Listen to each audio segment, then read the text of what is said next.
Yo, yo, yo, yo, yo. What's up, all you burner stoners and potheads? This is WM420 with the WM420 Chronicles. How are all you vipers doing out there? Mrs. Weedman? Mr. Weedman? How the hell are you? Doing great. I know why. Why? Because we just got back from a little R&R. Yeah, we did. Finally. Finally got some free time. Yep. Hey, everybody out there in the world. Hopefully you're smoking some big fat doinks while you're listening to the show. We're about to get normal. And Mrs. Weedman picked the strain this time. What'd you pick, Mrs. Weedman? I picked Sour Pooh from Big Earl's Grow, and it is amazing. I picked it because when I opened the jar to choose a strain, the smell said, "Smoke me." It smelled so good. It smelled like the color purple. I don't know why. That's what came to mind. It smelled like purple bubble gum, but it has just a tutti fruity smell. And I smoked it last night, and it was really good. I smoked it with you last night. Yes, Yeah. it was very good. So, and you Let's picked it again smoke for it again. tonight for a reason. So, Yeah. thanks, Big Earl, as always. Thanks, Big Earl. Yeah, we love it. And we got back from a little R&R. We went away, Mrs. Weedman and I, to a place that we hold dear in our heart because we've been going there since our 25th wedding anniversary. And it's up in Wisconsin, and Mrs. Weedman loves Wisconsin. And I do. It's just a very quaint cabin that we go to with a nice lake, and we get to rent the pontoon boat. So we spent 3 days on the pontoon boat. We sure did. And we found out, we already knew Yuki was a water dog. She loves the water. But we found out she likes to sit in a tube. Yeah, she sat in a river rafting tube. And just floated around. She loved it. And just floated on the lake for a minute. And she learned how to swim because before that, she only liked to be in water that she could walk in. And a couple times she got in a little deeper and then realized that she could swim. And then she was like this sweetest little thing, like doo-doo-doo, just deepest she's cruising ever around been. like a little just duck. her head was sticking out. Oh my God, it was so cute. Yeah, it was very sweet. She loves it. She was very nice. Her dog paddle was very sweet. Yeah, very She had a gentle. very nice, gentle dog paddle. And it was funny because she went a little bit deeper than I think she was ready for the first time. And she got a little... Then she had some crazy dog paddling. Yeah, for a minute. But then Some she doggy got back to the rhythm, and she was like... She had to get used to it. Yeah. The stinker, though, did not want to come back in the boat. No, she did not. Did not want to come back in the She boat. wanted to stay out there. And then all day, if we were back in the house, any moment we were back in the house, she just sat at the door like, all right, when are we going back on that boat? She loves to be outside. She's an outside dog. She likes car rides. She likes parks. She likes boats. Just playing water. Yes, water. But she does love the boat. Not even being afraid at all. Yeah. And the other thing was... And, yeah, we you were going to got- say Miss Gwen. No, not Miss Gwen. What? She actually jumped off the Yeah, she front jumped off and the the boat. back without me having to pick her up and bring her in. She jumped into the water for the first time. It was great. Cry. I think everybody on the lake could hear her squealing. She was on like the deck of the pontoon boat at the front, like roar, roar, roar, getting louder and louder because she wanted to jump in so badly. And she's kind of running back and forth at the front of the boat, howling and crying. And we're like, just jump in. Yes, She finally did it. yes. It was great. Why don't It you was light really that good. bowl up? Because Okay. we still haven't smoked yet. No. Because we got so excited about talking about Yuki and her trip in the water that we forgot to smoke that Sour Pooh. But also Gwen, our grand dog, I guess you want to call Yeah. her. She came up And- for the day. Yes. Hang on, Mr. Weedman. I'm having a second hit. And Polly and Shoddy, our producer, came up. And Gwen, it was her first time on the boat and on a boat ever. On a boat. Yeah. And now she's been in water before, but not like this, like being like up In to a her. lake. Up She's to been her. on rivers. Yes. When they lived in Seattle. She's been Yes. on river hikes and things like that, but she's never been off land on a boat. And she adapted. She Loved just it. loved it. She was sleeping and well, I didn't get to see her in the water. Mr. Weedman took them out before I got on the boat. So it was cool, though. It was just cool. The dogs were happy. Yes, they were having a lot of fun in the water, a lot of fun on the boat, and they got to. I enjoyed the experience because it's like watching little kids the 1st time going on a boat. So, but it was an amazing trip. Good food, good weed, Good company. good company. We smoked a lot of weed. We smoked a lot of weed. We did. We smoked. great. We had Sunday to ourselves, and we were on the boat, and we anchored up along like a shallow area where you can walk into 2 feet of water. We always anchor this little area because Yuki likes it, and we had a joint of GG4, and you and I smoked that almost the whole thing, Yeah. and we just laid on basically on the 2 front seats, and we just laid out and didn't move for like 2 hours. And I got in one of the river rafts and Yeah. floated around at the Yeah, you back, did. and that was, oh my Lord, it was great. I I got- mean, we really haven't had a summer getaway. We have had so much going on with work and our business and 8 decades, podcasting, It was medical nice. stuff. It was just so nice to have a real break. weekend break. Yes, it was nice to go live for the day and enjoy some life for a second. So as I say it all the time, go out there and enjoy life. You need to go out there and enjoy some life. That's right. Be sure to squeeze it in, Yep. even if it's a day That's or it. an hour. Squeeze in some fun. Time for you.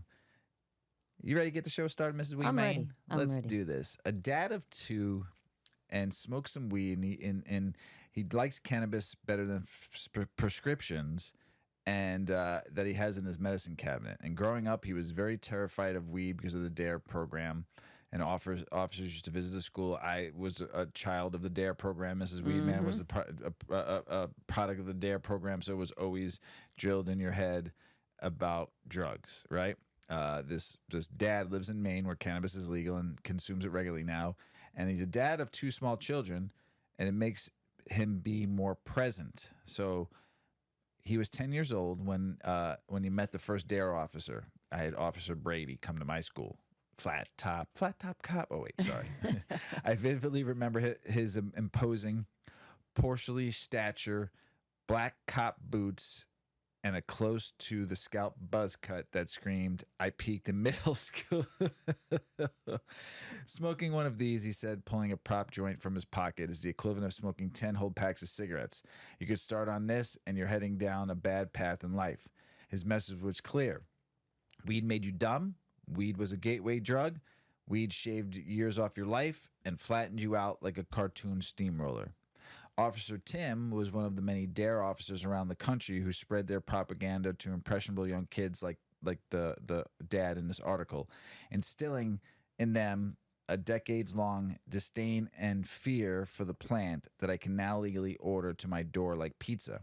26 years later, I'm a proud consumer of cannabis and father of 2 kids. Here's what happened. Baby steps. I wasn't one of those cool, straight-edge guys, but one who consistently questioned and mocked people who smoked weed or drank beer. In college, I succumbed to the peer pressure that I'd skirted my whole life and found weed to be underwhelming. Maine legalized medicinal cannabis back in 1999, becoming the only 5th U.S. state to embrace the controversial plant. It would be another 17 years before Maine residents over 21 could enjoy weed recreationally. I moved to vacation land with my wife in 2020 following the birth of our beautiful pandemic baby. Moving to a new town and a new state and a new child is trying enough experience for any person, let alone a new family amid a pandemic. While I wouldn't understand the extent of the psychological fallout from the isolation, fear, and uncertainty of COVID-19 with the infant and a healing wife, weed allowed me to look at my life differently. It helped with my anxiety. Marijuana is classified as a Schedule I drug with heroin, acid, peyote, and methamphetamines. This stance on weed puts it in a category unlike typical pharmaceuticals like Lexapro or Wellbutrin, meaning it can't get used for medication on the federal level. I hit a wall with SSRI, feeling that all too typical vague numbness, punctuated by a moment of extreme anxiety. Serendipity struck when I wandered into my first dispensary, a treasure trove of concentrates, edibles, flowers, and tinctures. Weed helps in ways prescribed drugs don't. There are no Lexapro dispensaries where you can chat up the pill tender purchasing SSRI-laced cupcakes. Pharmaceuticals work behind the scenes in ways people without depression, anxiety, or ADHD, or in my case, all 3, have a hard time imagining. The side effects can be crushing. Zombification is a common complaint in which the world just becomes less interesting. One puff of sativa-dominant strain can scratch the itch in a way that invigorates my mind and boosts my mood without any side effects. I treat my cannabis like a prescription. I keep it in my medicine cabinet, out of reach for my children, never in a place to disrupt their lives. I try to stick to low THC drinks, pills, gummies, and strains that won't cloud my judgment. I love playing with my daughter. I've stacked magnetiles with her while drinking a beer. I've stacked magnetiles with her after my morning coffee and Adderall. And I've stacked the very same magnetiles with her while drinking a weed-infused drink. The clarity and calm I feel from from a buzz of THC, or again any other legal substance, help me appreciate the girl in front of me without uh, ruminating on the introversial thoughts that have followed me around since childhood. Now I know where to find the strains I can tolerate in a form that won't disrupt the lives of my family. That's a good story. Mm-hmm. Go, Dad. Go, Dad. Legal cannabis leads to healthier states, Mrs. Yeah. Weedman. Tell How us about that? it. What happens after a state fully legalizes marijuana? Well, a new study shows legal cannabis leads to healthier states, at least when it comes to mental disorders. Over 59 million Canadians and Americans have some form of mental illness. It has become one of the most pressing health issues in both countries, and citizens are struggling with responses. Despite the doom and gloom from some areas, states that have legalized weed not only have happier citizens, but gain more tax revenue and have fewer drunk drivers. In 1981, President Ronald Reagan, who had made major effects during his governorship to reduce funding and enlistment for California mental institutions, pushed a political effort through the U.S. Congress to repeal most of the Mental Health Systems Act. The Mental Health Systems Act was considered landmark legislation in mental health care policy. The repeal led the way to the homeless and mental health crisis that we are seeing today. This study finds in the early years following states' adoption of legal marijuana, there was a 37% decrease in mental health treatment admissions. Huge. The results are driven by people under 65 and by both Black and white individuals. There are also significant decreases in Medicaid-funded treatment admissions, with a much smaller and statistically insignificant effect for non-Medicaid admissions. Data also revealed a 37% reduction in admissions to mental health facilities, leading to cost savings all around and better patient outcome, more importantly, in my opinion. The CDC has deemed the growing prevalence of mental health disorders and suicides a serious public health problem. So it would seem this is a positive outcome for states, healthcare systems, and the public alike. In 2020, among adults aged 18 and older who had any mental illness in the past year and a perceived unmet need for services, 30% reported not receiving care because because their health insurance did not cover any mental health services or did not pay enough for mental health services. This number was similar for those with serious mental illnesses. Medical marijuana is a safe and more cost-effective way to help people. People are turning to cannabis rather than addictive opioids, which have caused such misery. Respected research has shown cannabis and medical marijuana offer benefits, and at the very least, it's better than alcohol for the human body and brain. Mental illnesses are common. It is estimated that 1 in 5 U.S. adults live with a mental illness. Mental illnesses include many different conditions that vary in degree of severity, ranging from mild to moderate to severe. It seems the federal government should use the data to evaluate and push for more legalization. That's the end of that. But I think this person is very right. Yeah. I mean, those are huge numbers. That's not, a 5% change. That's huge that's numbers big numbers. People are finding something to help them cope and function. Better quality Right? of life. Better quality of life. Isn't that what we all want? Yep. So next is, though, being a functional stoner, though, is that a myth or reality? What do you think, Mrs. Weedman? A functional stoner? Yeah. Oh, I Being a think it's a functional- reality. I think I might be a functional stoner. You are.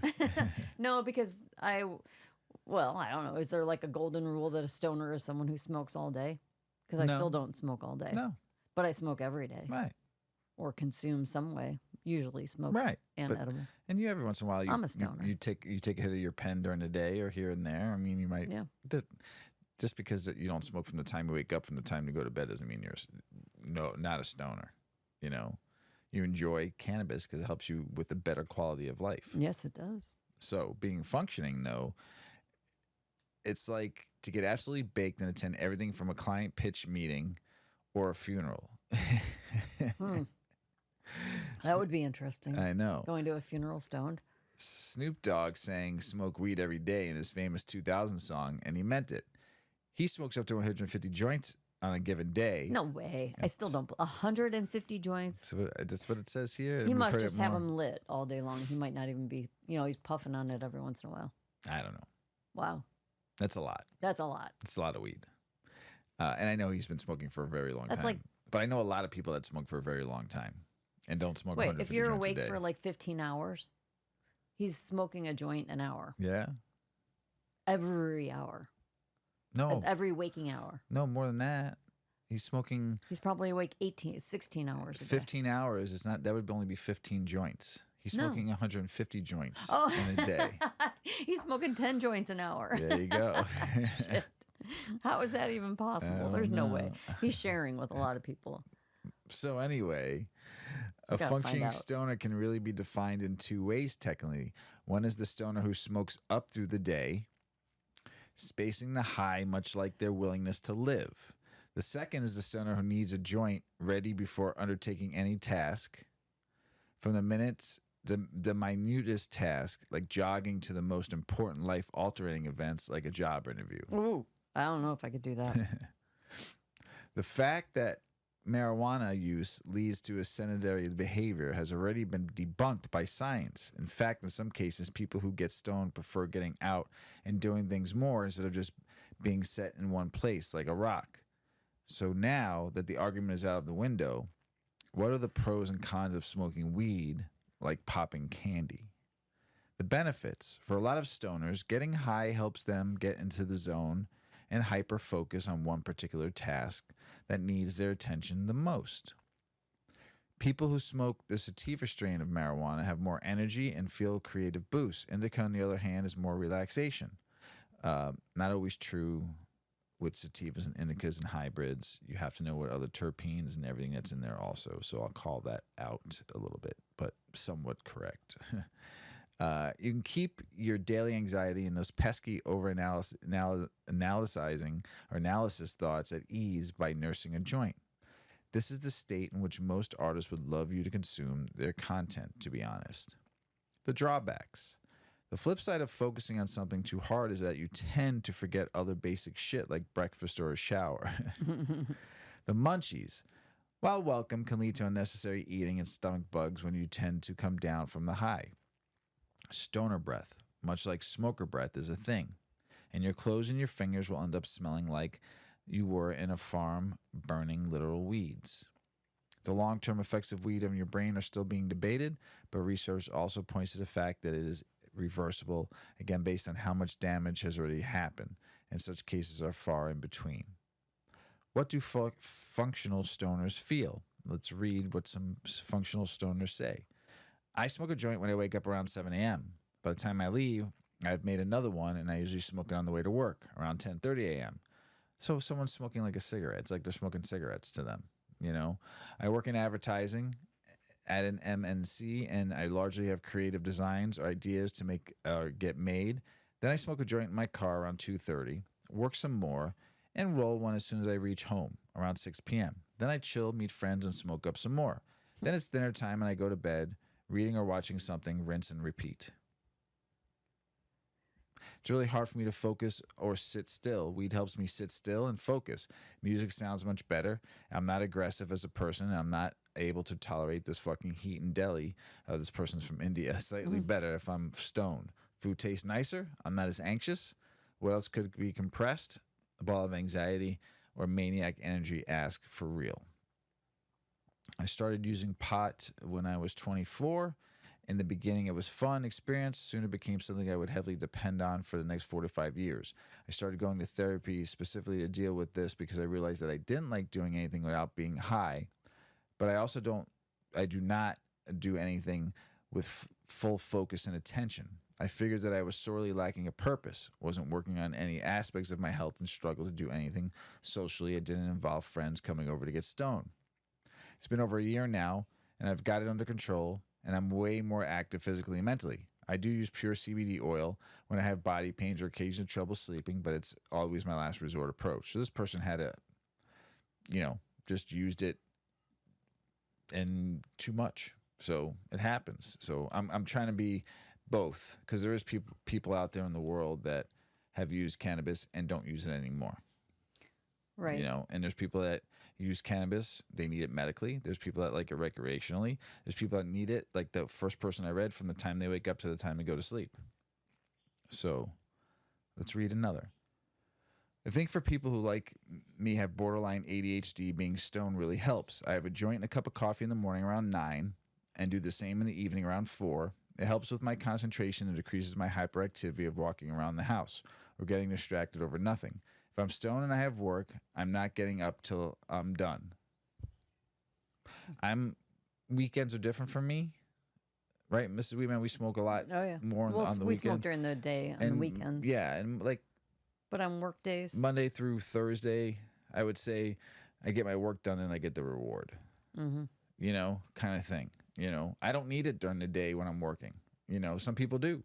It helps them concentrate. There's days where I microdose during the day, or at some point during the day, I'll hit a pen, or I'll have a 2.5 milligram edible. Right. It just depends on the day. Yeah. And what I'm doing with work. And some handy tips to not just look an obvious junkie while going about your day. Sanitize and deodorize. About stoner breath and making sure you're just fresh and clean. Use eye cooling drops, not just for red eye, but to keep your eyeballs from drying in general. Edibles are not for you if you plan to function throughout the day. Some people, it puts puts them out of commission. It's true. Start low and go slow. Hydrate and eat on time. If you truly manage to curb the munchies, you will emerge victorious. Looking high all the time does have its benefits. If your eyes are heavy all the time, they can't tell what your sober self looks like. Seriously, though, much like most things in life, try moderation and you're okay. Pretty good article. Pretty good. I mean, I know, I've worked with and know so many functional stoners, burners, and potheads. I mean, and a lot of them you would never know that they were even consuming, because they've just built their endocannabinoid system is now so active. leveled and so active with the cannabinoids and the terpenes and the flavonoids and the esters that it's just part of their everyday life, and their body is now, to me, they're one with it. Mm-hmm. And it's their medication to where their body is enjoying it, and it needs it to help them with any ailments they have. Mm-hmm. So, I to each his own. I can't. And some people don't even think of it as a medicine. No. They just enjoy it. Maybe they. Yeah, I know plenty of people who smoke that don't consider it medicine or don't talk about it as medicine. Weed. It's just weed. It's just and weed. they love it. Yeah. They don't really think about much more than that. Right. I know the strains I like. I know how I want to consume it. Yeah. And I'm going to consume it all day long. 100%. Why neurodivergent people are self-medicating with weed? This is a really good one. And this is from the UK. But we didn't do this international news because it was a really nice article. I thought it deserved more. And Mrs. Weedman really likes this one. So go ahead, Mrs. Weedman. 27-year-old Eve started self-medicating with cannabis at the age of 19, shortly after receiving an autism spectrum disorder diagnosis. Autism makes it very difficult for me to express my feelings, and I have a very low tolerance for discomfort or frustration. Cannabis helps me calm myself down and feel more relaxed in my body, she tells Dazed. I struggle with anxiety and sensory issues too. Noise, light, touch, and my ability to tolerate sensory input is a direct link to how I'm feeling on a day-to-day basis. Also, having bipolar disorder, it's very easy for my mind to get away from me. When I'm smoking, it slows down negative thoughts, and I have more time to rationalize with myself. She's not alone. 1.8 million people in the UK smoke weed to treat their health issues. The number of people using weed to self-medicate is rising, too, up 29% since 2019, with Brits spending roughly $3.57 billion a year on cannabis for health reasons. It makes sense. Cannabis helps people with improved attention, emotion regulation, concentration, and executive functioning, although sometimes I can challenge some of those things, right? Well, it can also reduce anxiety and sleep problems, all of which are very common symptoms in neurodiverse people. Cannabis has its roots in medicine, says Verena von Fetten, the co-founder of Gossamer, a cannabis lifestyle brand based in the US. One of the ways we've seen the plant and all of its iterations, including CBD, be destigmatized over the last few years is by connecting it to the health and wellness of people. Americans are certainly much more open to it than ever before, having spent more on legal cannabis in 2022, get this, than on chocolate or beer. That's a lot of weed. Lots People of weed. like chocolate and people really like beer. 16%. I like all three. Yeah. So I spent a lot of money on all three. Yes. 62% would prefer to smoke weed over taking pharmaceuticals. I'll put my hand up to that. Me too. I love traveling to New York, Los Angeles, or Toronto for work as I can legally purchase what I need, says Tina, a global director who has ADHD. In the UK, however, I'm made to feel like a criminal. Currently, marijuana is illegal on that side of the pond. It's a Class B drug, and the maximum penalty for possession is 5 years in prison. Oh, Sadly, it seems current party leaders on both sides of the political spectrum are hard on drugs. Home Secretary Suella Braverman has suggested the drug be reclassified to a Class A, while Labor leader Keir Starmer recently ranted about the smell of cannabis ruining lives. Bleh. Weed has been a great help for me in many aspects of my life, says Luna, another person who self-medicates with weed. It has helped me in managing my racing and obsessive thoughts and with my feelings of emptiness and boredom in a healthy way. Not only does Luna suffer from ADHD symptoms, but she also has been diagnosed with borderline personality disorder and complex post-traumatic stress disorder. Due to previous issues with addiction, her therapist did not want to give her the typical amphetamine like Adderall or Ritalin. So for Luna, weed was a welcome alternative. Although she's currently self-medicating, she adds that she would be more than happy to go legit if the process of doing so was more straightforward. Medical marijuana has been legal in the UK since 2018, but getting your hands on it isn't easy.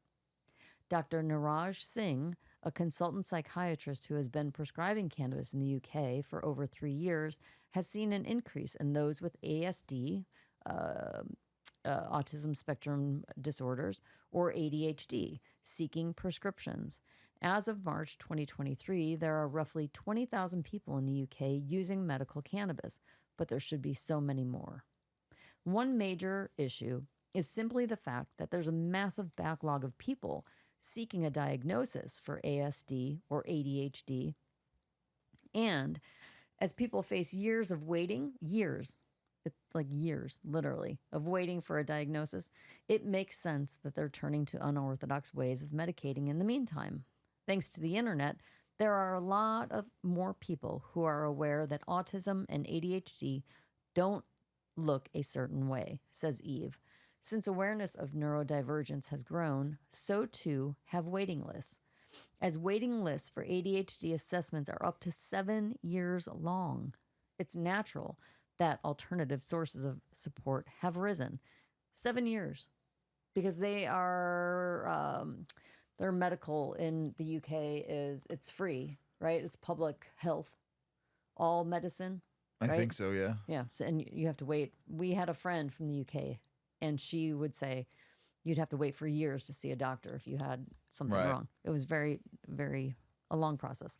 So anyway, we are witnessing a healthcare crisis at the moment in this country, with waiting lists hitting record highs and demand for specialist care soaring, adds John Robson, CEO and founder of Medica, one of the UK's leading medical cannabis clinics.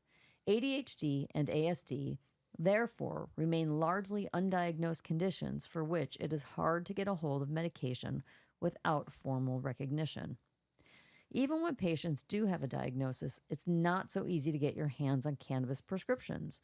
The UK's National Health Service can prescribe it, but most patients are forced to go private due to their government doing very little to inform or educate doctors on changing perceptions in the medical field. Additionally, the UK government has not put into place any structures that would actually facilitate accessibility.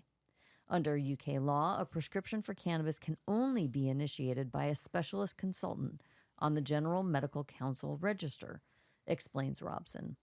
Patients are eligible to get a medical cannabis prescription. Get this, this is ridiculous. Okay, they can only get a medical cannabis prescription if they have tried 2 traditionally prescribed medications that have not worked. Well, that's just bullshit. One, once you have proof of this, including your medical records and your patient history, then you will need to speak with a specialist or be referred to a specialist. Essentially, it's a long, drawn-out process, so it's easy to see why some people choose just to hit up their dealer in spite of the risk that comes with it. The problem is, though, when self-medicating, what you buy is unregulated. You might think you're smoking Super Lemon Haze, which is a great strain for ADHD, when in reality, you're smoking something with a much higher level of THC that could induce paranoia, anxiety, or psychosis. Eve no longer self-medicates. She stopped once she discovered Sapphire Clinics, the UK's first private medical cannabis clinic, and now she gets her weed prescribed.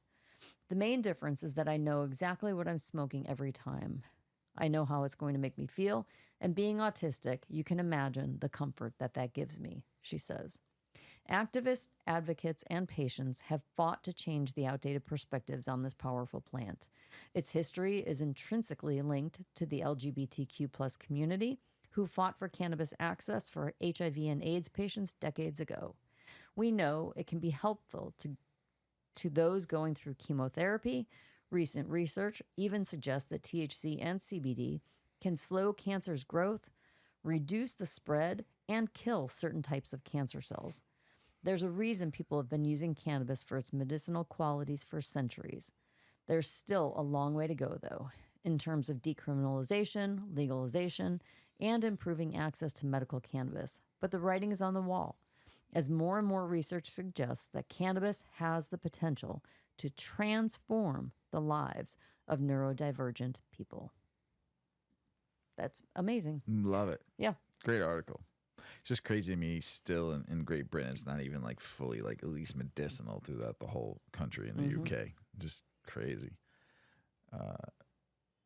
Activists in another Texas city kick off effort to decriminalize cannabis with signature gathering underway in Lubbock. Lubbock, Lubbock. Lubbock, Texas. Go get those Isn't that signatures. a song? Could be. Kenny Rogers. You would know I'm better not than I going to do. try to sing it. It's in my brain. Hey, find it. Lubbock, Texas, Find it. with Willie and the boys. I'm going to find it. Find it. South Dakota Attorney General releases final summary from medical marijuana repeal initiative that GOP activists wants on 2024 ballot. Oh my God. South Dakota, you just keep on trying to stop it and do whatever you can. Don't remember, I didn't forget, it passed both medicinally and recreationally. You took the rec away and you let med happen, and now you're trying to stop it again. You guys all see, you're oh my gosh. You don't get it. Minnesota Indian Tribe plans to launch marijuana food truck to expand businesses across the state because there's still only one dispensary in Minnesota, even though they went fully recreational August 1st. Most of the licenses haven't even been started or given out yet. So, but this Indian reservation has theirs, and they're doing a really good business, seeing about 300 people a day. But now they're going to bring the cannabis to you in food trucks. I think it's great. And another thing I read too is a GOP congressman in North Carolina threatens an Indian tribe with loss of federal funding over marijuana legalization. The Eastern Band of Cherokee Indians were trying to open up a dispensary on their land too and grow up on their land. And it kind of, I think we read about it too. It kind of got voted down, but they're still going to maybe vote it in. But now this GOP congressman is telling them, well, if you do that, don't forget, you'll lose your federal funding. This is my opinion on that. You can control your own destiny and not have to take a fucking friggin' dime from the federal government because they can't do anything to your land that you own, that you're surrounded by. So you can either be controlled by federal government and the money they give you, or make your own money, control your own destiny, because North Carolina is not going to go medical probably for another couple of years, and you will own the market.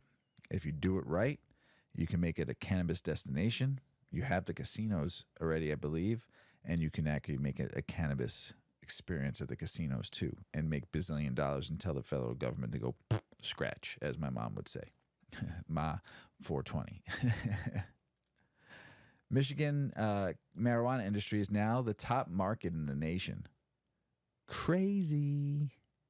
They did 270 million last week. They're going to do close to 2 billion. They got a lot going on in that state. But it's pretty good to see a Midwest state just. Yeah, right. It's great. Go Midwest. I posted this.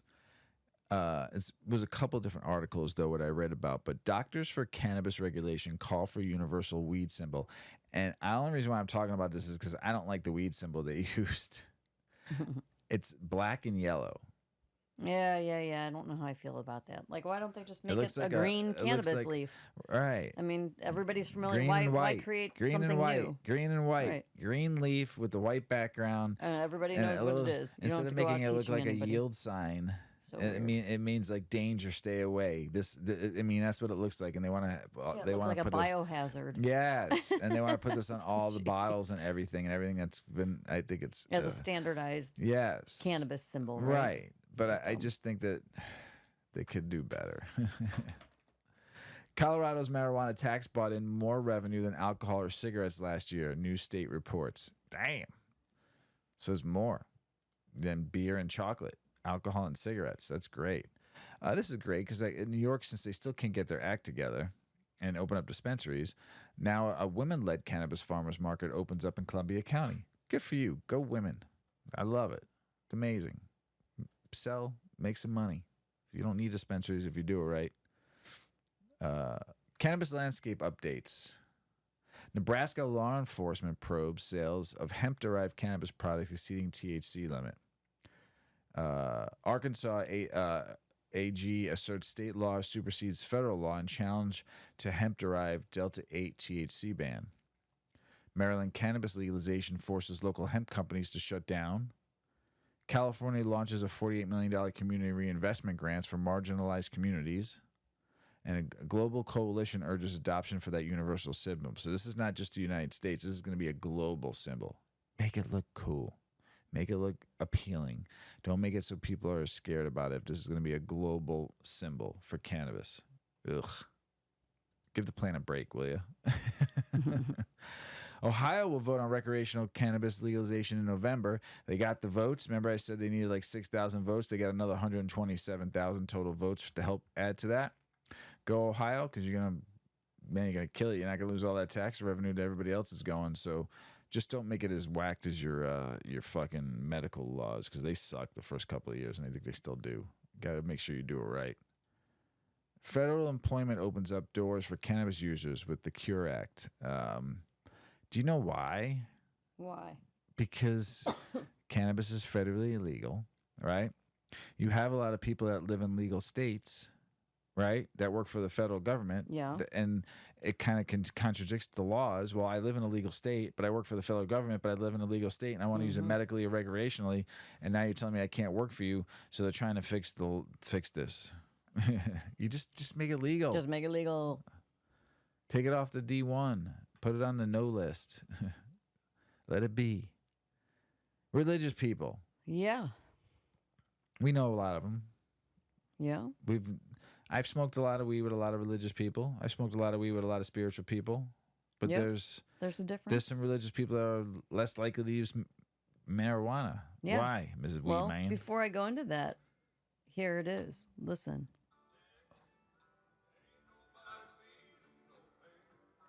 Lukenbach, Texas. It was Waylon Jennings. There you go. That's Waylon Willie, right? Singing together? Waylon and Willie. There you go. Yeah, it was Lukenbach. So the article had nothing to do with this song. I know. But you were close. It was close. It You were made me think of a close. song. I had to But share Waylon Jennings and Willie. That's a good song. It's a good song. That's so, a very good song.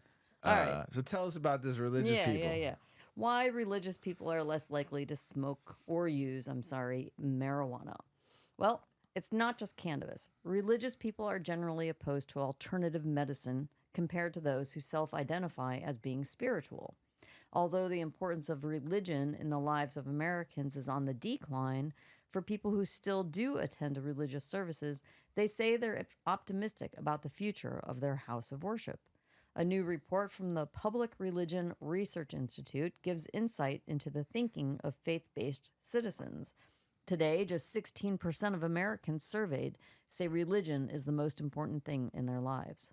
That's down from 20% a decade ago, and according to a report published in the Journal of Drug Issues, those living a religious life tend to exhibit lower rates of medical and recreational marijuana use. The researchers found the authority perspective suggests that religious involvement may also deter substance use by encouraging a conformity to societal norms and adherence to laws.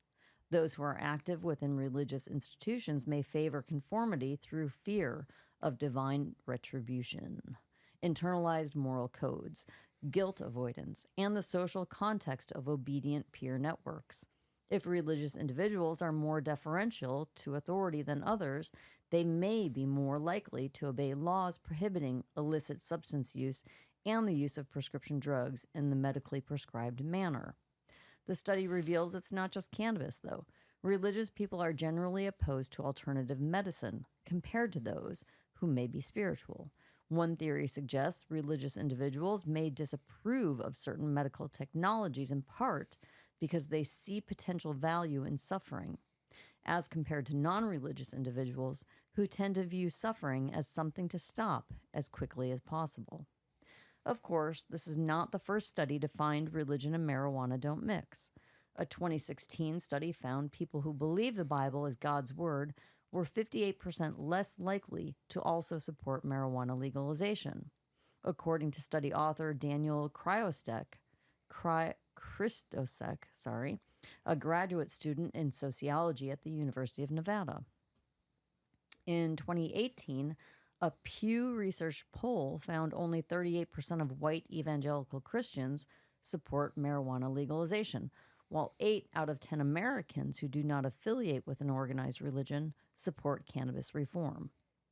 So, interesting. This journalist had written a very similar article that Mr. Weedman sent my way that he wrote 5 years ago. And that one talked about the level of your engagement with your church community, and also how effectively the more involved you were with your church life, the less open you were to cannabis use. So there's some weight in that.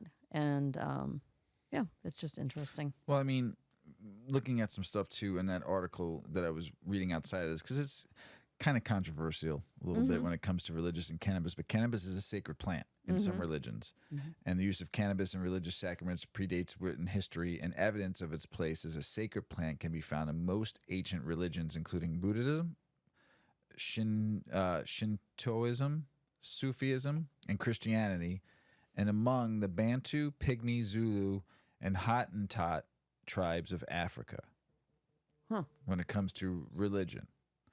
So also it's been written, some stuff has been, nothing in the Bible talks about weed being a sin.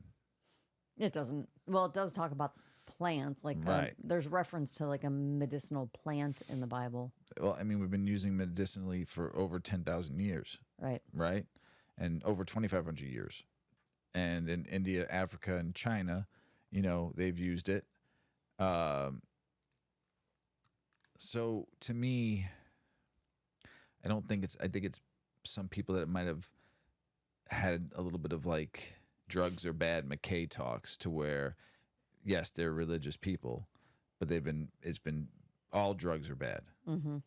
And Like they're not looking, they really don't understand the medical qualities of the plant. And haven't read in the Bible where it says that these plants are, because I remember people saying growing up in churches and saying that, you know, when we heard about cannabis was the devil made cannabis. That's not true. The devil doesn't create, the devil destroys. God, if you believe in God and you believe what the Bible teaches, you believe God created everything. So if God created everything, why is cannabis bad? That's one perspective. No. If you believe in the Bible, and the Bible is the word, the truth. But then that's like saying if God created everything, God created cancer. So why is cancer bad? That's what I'm saying. There's just different perspectives. And there's just people who, and there's also different different sectors of religion that, like, we grew up Roman Catholic. Yes. In the Roman Catholic Church, it's no big deal to leave church and have a beer or a Bloody Mary or a drink. Like, drinking is not a problem at all. Not a problem at all. But drugs are. Cannabis would be, right? And then you go to, say, maybe like an evangelical church or Baptist or something that's a little bit more like very strongly Bible based, and there is no altering of the body and mind at all. You don't tattoo, you don't drink, you don't smoke, you don't and do a single drug, but medications are okay. And then that opens up that whole can of worms of why is it like, what's the difference? If you look at the chemistry of cannabis and the chemistry of a medication, they're both medicines. Like, it's just a chemical equation or something like that. I don't know. I'm going down a rabbit hole. paths, I'd love to have. Here's I'm going to say the old bar joke that you hear: a priest, a rabbi, and a preacher all walk into a dispensary together. Mm-hmm. I follow this awesome and that's guy. actually not a real joke. It's always walk into a bar together. That was the running joke. The three of them walk into a bar together. Here's the deal: a priest, a rabbi, and a preacher all walk into a dispensary together. What do you think they're getting?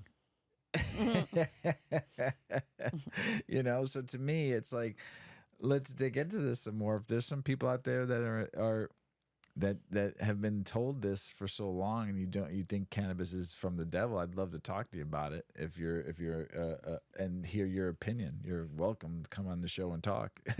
You know, but you're gonna have to have some value in why this plant is evil to you or shouldn't be used. You better have some valued opinions, because I'd like to bring some other people to go against you on that. So not only just me. Sounds like a challenge, Mr. Weedman. It's not a challenge. It's just a pleasant challenge. Yes, like just a talk. Yeah. It's just a talk. Everyone has their opinion. That's right. So my mom used to say, Ma Weed would always say, everyone's got opinions like everyone's got asses and elbows, right? So, international news. Israel police seized record 137,000 cannabis plants in the largest operation ever. Ooh, that sucks. Dropping prices and heavy tax burden will mean what will it mean for the cannabis industry? And with high taxes and saturated market and few options, some of Canada's legal cannabis producers are struggling. When the federal government legalized the sale of recreational cannabis in October 2018, retail locations popped up one after another as investors and entrepreneurs dove into the new industry that was highlighted as the next big thing for the economy. The market initially flourished with products in high demand and short supply. However, prices are falling and the industry is taking a hit, and licensed producers and retailers are now looking for new ways to improve their bottom line. Yeah, don't overproduce. Like, how about like the 1.3 billion grams you overproduced? Oh, wait, that was my outside voice. We are facing declines in prices on products. It's a race to the bottom at the moment, and really can't sustain itself. Tyler Giovanni, co-owner of Oceanic Relief. There's a federal excise tax on cannabis that $1 per gram, and Giovanni said products prices can't keep up. While they're still being charged $1 a gram, even if their prices per gram were around 10, now they were sub $5, she said. Over 50% of the $5 gram is going towards government, whether it's excise federally or local taxes. So some people are saying it's a grim outlook. One of this companies saying they pay anywhere between $800,000 to $1 million to the federal government per month. Per month. Ooh. They said about a third of the wholesale revenue. Oh my gosh. When you look at other comparative industries with alcohol and tobacco, it's far less than that, and the massive stress on many organizations. So there's 905 license holders at the moment, and suspect 60% of them will go bankrupt and not be in the industry over the next year to 18 months, and it's already happening. Ooh. It still amazes me, and I just said this the other day on the Grow Hour show. For all of the money the government spent on across the world, war on drugs, burning stuff down, burning drugs down, whatever, arresting people, hundreds of millions of hours and dollars and court fees and all this stuff. You don't deserve any of this money. None of it. No, maybe 1% of the tax revenue. That's all you deserve. But everything that you took tax-wise from the people of this world, that their hard-earned money, you should be taking that tax revenue that you're stealing from the businesses that are struggling or not struggling and give it back to the people first. You owe the American taxpayer alone close to about $1.8 trillion from the drugs on war. And we'll never see that back. Wasted. We could have used that to feed and home and teach and better whatever. So you deserve none of it. And around the world, too. You should be paying your people back. It's illegal to sell or possess cannabis in Japan, but it's legal to get high on it. And here's why. In Japan, you can be jailed up to 7 years for possessing cannabis. 7 years for possessing cannabis. But getting high on it isn't a crime at all. And neither is possessing, trading, or consuming a number of synthetic cannabinoids designed to mimic the same high, just without THC. A green rush is sweeping across Asia, a region traditionally known for its harsh drug laws, with some countries embracing partial or full legalization in the recent years, and others doubling down on strict prohibition. Japanese lawmakers, according to political observers, are gearing up to debate the country's own cannabis laws during the next parliamentary session, which is expected to convene as early as October. But while there is some hope among cannabis advocates for greater acceptance of the use of medical purposes, it's widely anticipated that lawmakers will aim to crack down on recreational use, including by closing existing loopholes in the law. Doing almost anything with cannabis is a crime, but consuming it isn't. Japan has a long tradition of cannabis farming, with hemp used in the garment making, as food seasoning, and for religious practices. Aha, as we just talked about. But the tradition came under scrutiny after World War II, and U.S. occupying forces called for a ban on cannabis. The result was the 1948 Cannabis Control Act, which outlawed most parts of the hemp plant, but not its mature stems and seeds, which were at the time believed to contain no psychoactive chemicals. The act today criminalizes the import, export, production, sale, possession, and research of marijuana, but says nothing of consumption. The reason for this omission is cited by authorities and local media is to avoid penalizing farmers who may inadvertently get high from inhaling their cannabis crops. THC is banned, but synthetic cannabinoids aren't. Despite its unequivocally anti-weed stance, Japan has struggled to rein in the green business on the ground. Most notably, CBD products made from the cannabis stalks and seeds that do not contain THC, which were allowed to be imported into Japan. Is legalization on the table? While all signals point to the coming crackdown on recreational cannabis, Japan appears to be cautiously warming up to the potential benefits of cannabis for medicinal purposes. So starting some trials with the Epidiolex and a couple of the other drugs that are made for medical purposes. So we'll see what happens if it does. It's just really weird to me because China, Japan, all of Asia is where cannabis and hemp got its start. And it's so... Thailand is the only exception right now. Maybe a few others that do some medical stuff are the only exception, but everybody else still scrutinizes it, beats it, and doesn't let people have this. It's very, very, it's like scratch my head. Very weird. So, court, Swiss police can't seize small amounts of cannabis for personal use. The possession of small amounts of quantities of weed, if for personal use rather than resale, is already not treated as a criminal offense in Switzerland. However, last Monday, the highest court in Switzerland clarified that such many amounts are also not liable for seizure.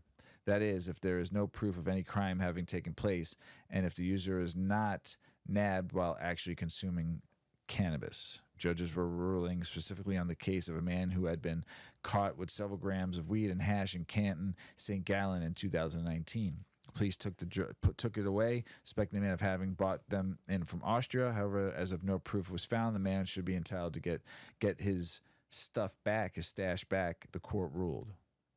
That's awesome. However, for those caught with possession of under 10 grams, these fines are only imposed if they're caught consuming it, in which the case the drugs can also be still be confiscated. So you can smoke, just don't get caught. We watched the show a couple Sundays ago with Sanjay Gupta. I think we kind of talked about it too. It was about seniors with cannabis. This was a good article Mrs. Weedman is going to talk about here, just weed for seniors, and then some of the other shows that he has done over the last 10 years, right? Yep. Yeah. Tell us about it, Mrs. Weedman. Well, for a decade, Sanjay Gupta has been the voice of America's understanding of cannabis. Is it safe? Is it good for us? Is it okay for children? How about seniors? With each episode in this ongoing series, Gupta's opinions have shifted from anti to supportive. This has impacted the hearts and minds of voters and lawmakers.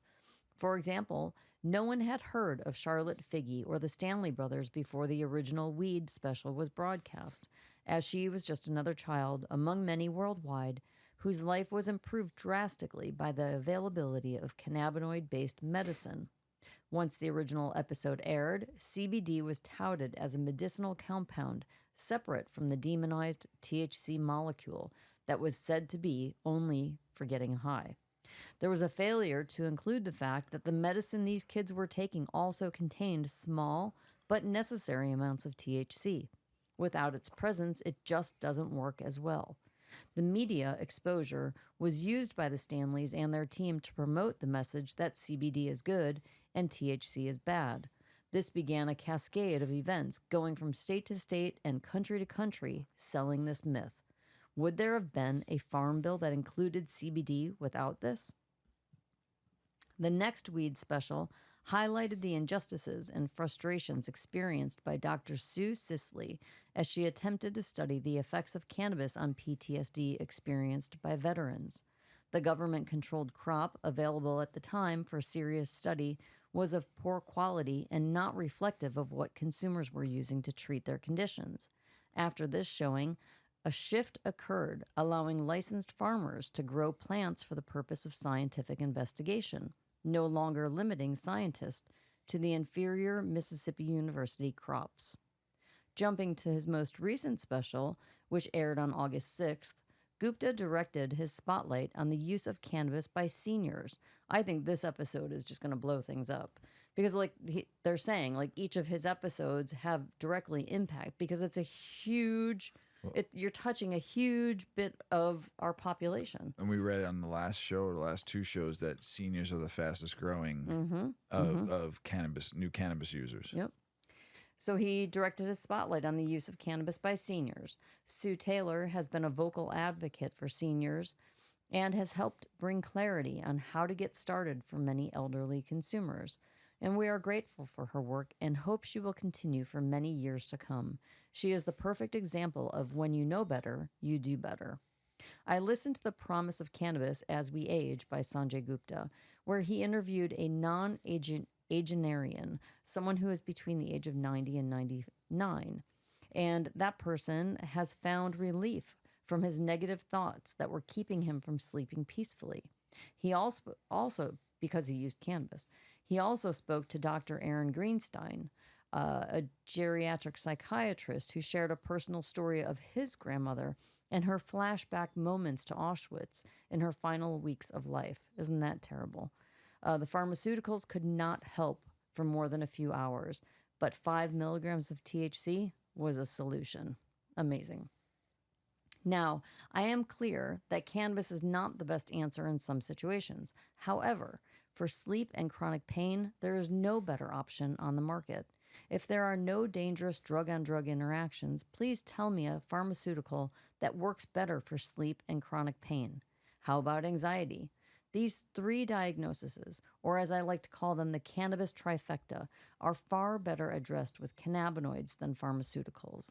According to the CDC, 11.2% of seniors live with anxiety, 30.8% with chronic pain, and 50% have trouble getting to sleep or remaining asleep. These are significant percentages of our aging population. The reason why Dr. Greenstein is hesitant to prescribe His reasons were outdated and showed a lack of scientific inquiry. He says he doesn't know how to dose it, and he doesn't know how to dose, and he does know how to dose prescription drugs. Really, though?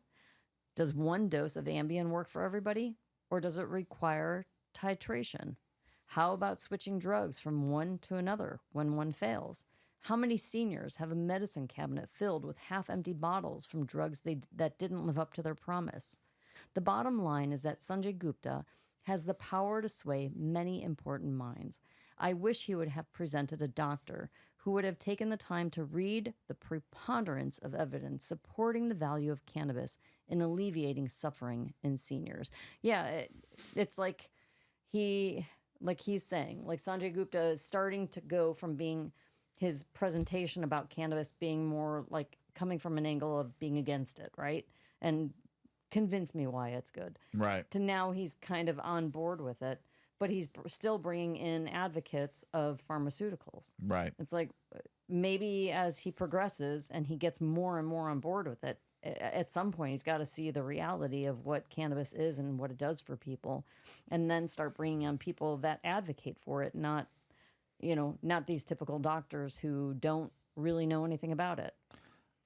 So, I agree with that 100% on that one. I mean, he should be having people that have studied the plant. mm-hmm. Like, it would have been great if he got a chance to interview Dr. Michelin before he passed away. Yeah. That would have been something special. Amazing. If he would have went to Israel and all of those doctors that have been studying it for years since the 60s to today, that's where he should go. Mm-hmm. Some of the best research is coming out of Israel when it comes to cannabis plant, and that's where he should be going to really truly understand the plant. Here in the United States, there's some, but nowhere near what they have done over there. So that's just, I mean, that would be smart. And go to the real sources of who study it. Not people who have studied hearsay and old information, old info that aren't doing new research. Yeah. Like it said at the end of that article, do better. Do better. Mm-hmm. Mm-hmm. So great show, Mrs. Weedman. That's the end. That's it. You got anything else to say? Well, it is it's shitty weather here in Chicago. Let's just say it. That's all there is to it. It's like 110 degrees. So if you're here in Chicago, stay cool. This weekend is going to be beautiful. We're going to be back to the 70s and 80s. So ride it out. Stay in your house. Put on a fan. I mean, I'm a kid who grew up. Well, I'm not a kid anymore. I'm far from being a kid, but I was a kid. No air conditioning in the house, and it was and hot you like migrated this. through the house trying to find a cold spot to sleep at night. Bathtubs, kitchen floor, basement. Oh, I remember. You were all over the place. The basement was always the place to be. Wherever you're at, just smoke some weed. It'll all be better. Stay hydrated. Stay hydrated during this heat. Get some protection. There's always cooling houses now and places you can go to keep cool. And moderate your temperature too in your house. Don't drop it down to 65 because it's 100 degrees outside. If you kept your temperature at 70 all day, you'd be just fine. Save some power grid for some other people. We've got our thermostat at 75. Yeah, we keep it at 75. But we've got good shady trees. Yeah. So keep cool out there, everybody. Smoke some weed. Have a good one. We love you out there. Thanks for listening. As Paulie always says, smoke smart. Puff, puffing away. Puff, puff, pass. Check out our cannabis lifestyle brand online at 8decades.com. Our custom smokes and accessories are perfect for your coffee table, bedroom nightstand, or kitchen counter. They're designed for you to show them off. The Canna community is also loving our hemp and cotton blend t-shirts, sweatshirts, scarves, and hats, finished off with our 8 Decades logo. We've got some awesome long-lasting goods that will be your favorite for years to come. 8 Decades, because a 9th decade of cannabis prohibition isn't acceptable. Acceptable. Acceptable. Acceptable. Acceptable.